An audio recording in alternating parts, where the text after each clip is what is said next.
Voilà, aujourd'hui nous sommes au repiquage. Alors, lorsque on parle de par exemple 3 mois, 4 mois, telle culture, telle culture, en quelque sorte, il y a une chose que les gars ne comprennent pas, il y a une chose que les gars ne cherchent pas à savoir. Alors, nous avons repiqué hier, enfin, depuis le 9.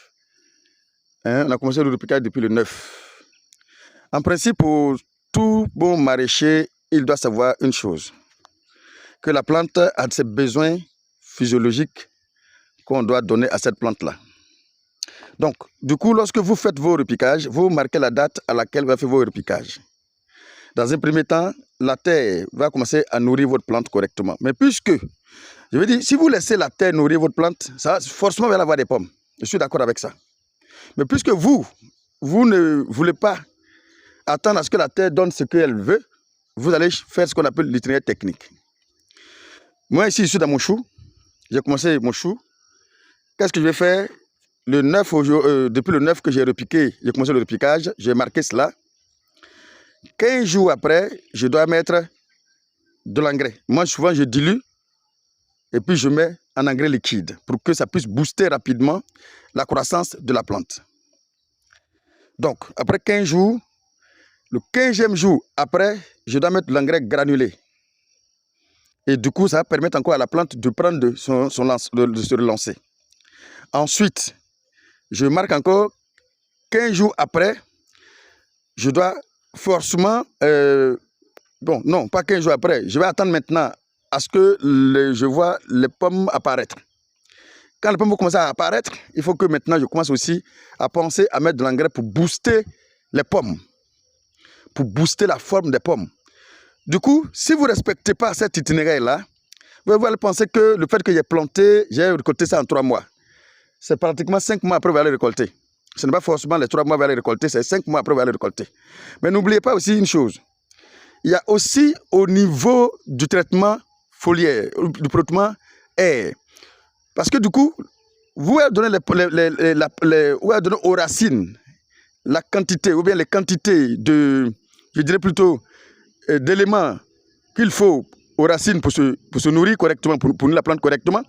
Mais il faut aussi donner la possibilité aux feuilles de nourrir la plante. Quand les feuilles nourrissent la plante correctement, bien effectivement, ça va permettre à la plante de se développer rapidement et surtout de donner des belles formes, bien des belles pommes à la plante. C'est très, très, très important. Donc, si les deux ne sont pas ralliés, vous allez voir que la plante va donner, je ne pas dire que ça ne va pas donner grande chose, mais ça va donner quelque chose, mais ça ne va pas donner ce que vous devez donner. C'est pourquoi j'ai toujours dit, ce n'est pas la taille de votre plantation qui va vous donner de l'argent, mais c'est le traitement, les conditions de culture qui vous donnent de l'argent. En réalité, c'est comme ça fonctionne. Donc, pour celui qui travaille sur les petites superficies, ne pensez pas que comme il y a une petite superficie, ça me donne de petits résultats. Ce n'est pas vrai. Il y a ça. Il faut aussi respecter la santé de la plante. Il faut aussi apporter des éléments nécessaires pour que les feuilles de la plante, ou bien la plante puisse être en bonne santé. Lorsque vous donnez la nourriture à un malade, le malade ne peut pas manger. Bien effectivement, il faut que le malade soit en bonne santé pour mieux, la personne soit en bonne santé pour mieux manger. Donc, si la plante n'est pas en bonne santé et que vous apportez tous ces éléments, bien effectivement, ça va pas donner, il ne va pas pouvoir manger correctement et ça va donner de grands résultats. Donc, c'est pourquoi il faut associer les apports nutritionnels de la plante, aussi les apports aussi pour permettre à la plante d'être en bonne santé. Donc, vous devez mettre cette prophylaxie en place de sorte à ce que la plante puisse profiter des soins qu'il faut et de la nourriture qu'il faut. C'est très très important de vous souligner ça pour que vous puissiez mettre ça déjà dans votre programme lorsque vous faites votre champ, parce que sans ces éléments, vous n'allez pouvoir pas faire grand chose et un grand résultat. C'est très important. Donc, voici un peu un cours gratuit que je viens de vous donner. Et je pense que vous allez en faire bon usage pour ceux qui sont passionnés de l'agriculture, qui me suivent actuellement.